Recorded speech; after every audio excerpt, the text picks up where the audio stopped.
कीरी इंडस्ट्रीज, पार्थ पटेल जी का सवाल है, कीरी इंडस्ट्रीज क्या करती है? इन्होंने 1000 शेयर खरीद रखे हैं, 749 का इनका भाव है। तो कीरी इंडस्ट्रीज में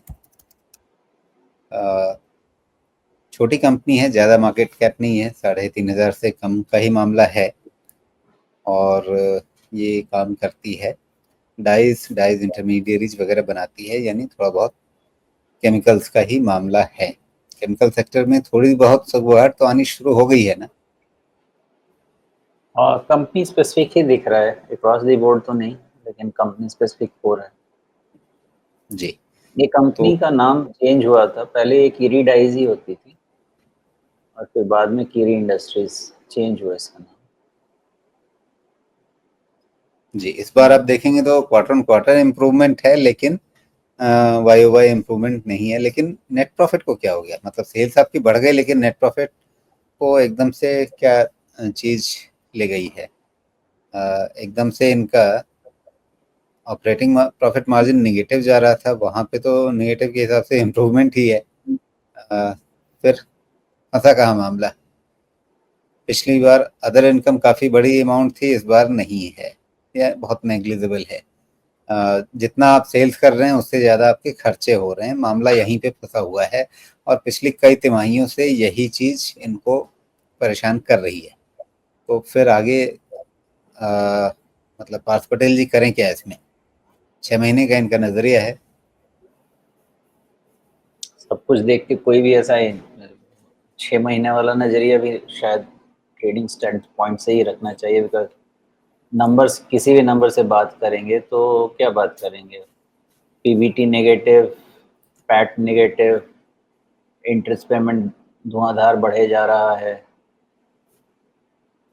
तो यहाँ पे कुछ वैसा प्रॉमिसिंग तो मुझे नहीं जब लग रहा रीड करने को। जब कोई भी चीज़ प्रॉमिसिंग नहीं है तो शेयर भाव ऊपर क्यों है? मतलब अपने रिसेंट रेंज के तो ऊपर के आसपास ही चल रहा है ना?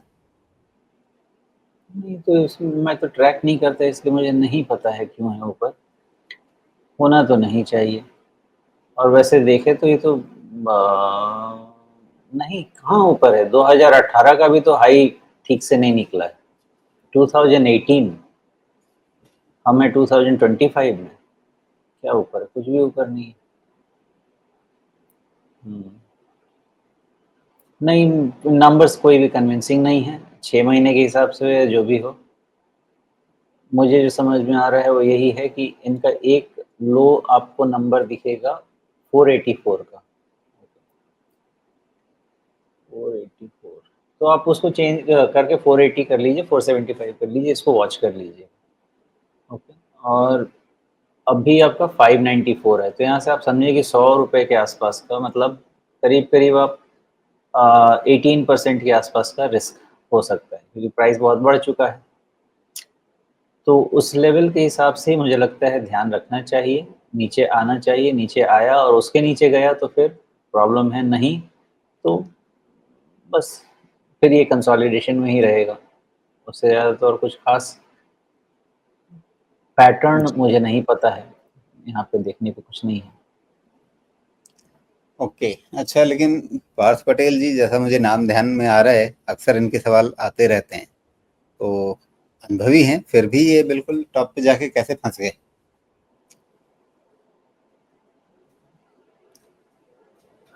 रिसेंट टॉप पे ही, मतलब लग रहा है कि जिस दिन एकदम से एक झटका आया था उसी दिन खरीद लिया इन्होंने। क्वालिटी ठीक नहीं है, कंपनी की क्वालिटी तो मैं नहीं कह सकता कि ठीक है किसी भी तरीके से। जी, बाकी अंदर क्या हो रहा है क्या नहीं हो रहा है उसका ज्ञान तो मुझे बिल्कुल बिल्कुल। तो फिलहाल अभी फंडामेंटली तो कोई भरोसा बन नहीं रहा है, लेकिन टेक्निकली आप थोड़ा बहुत लेवल्स को देख करके अगर आप अपने इस ट्रेड या इन्वेस्टमेंट जो भी आप सोच करके कर रहे हैं, इसको थोड़ा सा मैनेज करने का प्रयास कीजिए। फिलहाल घाटा है, वो तो दिख रहा है, लेकिन आज की तारीख में आपको 480 पे नज़र रखनी पड़ेगी, हालांकि वहां पर आपका घाटा काफ़ी ज़्यादा और बढ़ा हुआ दिखेगा। तो अगर उतना घाटा लेने का रिस्क एपेटाइट ना हो, तो क्या अभी जो एक रीसेंट बॉटम दिख रहा है 585 के आसपास का, क्या वहीं पे लक्ष्मण रेखा लगाएं? नहीं। इसका इसका ना ट्रेंड है ही नहीं ना क्लियर, तो ट्रेंड क्लियर नहीं है तो फिर थोड़ा सा डीप जाके देखना पड़ेगा कि कहाँ पे मैक्सिमम रिस्क लिया जा सकता है, क्योंकि इसका पहली चीज़ कि यहाँ से ही प्राइस टूटना शुरू हो गया है। तो प्राइस टूटना शुरू हो गया तो 200 डीएमए की तरफ बढ़ने के चांसेस तो रहेंगे ही। 50 डीएमए गया, 20 डीएमए गया, सब गया, फिर शार्प गिरा है तो 200 डीएमए 530 के आसपास है, वहां से डिविएशन हो सकता है, पॉसिबल है। डिसीजन कहाँ लेना है, तो डिसीजन मुझे नहीं लगता कि 480 के पहले कोई लिया जा सकता जी, तो पार्थ पटेल जी मामला फंसा हुआ है, क्योंकि छोटे छोटे इंटरवल्स पे आपके सामने ये लेवल्स आ रहे हैं, आपने खरीदा भी है बिल्कुल ऊपर जा कर के, लेकिन वहां से मामला फंस चुका है। अगर आप पहले डिसीजन लेंगे, जैसे मैं पूछ रहा था अभी कि कम नुकसान पे निकलें क्या, तो कम नुकसान पे निकलेंगे तो सुमेश जी जो इशारा कर रहे हैं उसका मतलब ये है कि हो सकता है कि फिर वहां पर आप अपना सौदा काट लें और थोड़ा सा नीचे जा करके फिर संभल जाए, तो फिर आपको अफसोस होगा कि आपने बेमतलब घाटे में सौदा निकाल लिया। लेकिन अगर आप इंतज़ार करते रह गए और 480 तक जाने के बाद भी नहीं संभला, उसके नीचे भी चला गया, तो आपका घाटा और ज़्यादा बढ़ जाएगा। ये स्थिति तो रहेगी आपके सामने, आपको निर्णय करना पड़ेगा उसके हिसाब से, अपने रिस्क एपेटाइट वगैरह सब कुछ देखिए समझिए, थोड़ा अपना भी फैसला लीजिए। फंडामेंटली इतना कुछ दमखम नहीं लग रहा कि आप इस पे बहुत ज़्यादा इसमें दांव लगाते। क्या सोच करके आपने लिया था, वो आपको अपने इन्वेस्टमेंट रैशनल्स को या ट्रेडिंग रैशनल्स को दोबारा रिविजिट करना चाहिए। बाकी जो कुछ यहाँ सामने दिख रहा है वो सुमेश जी ने आपको बता ही दिया।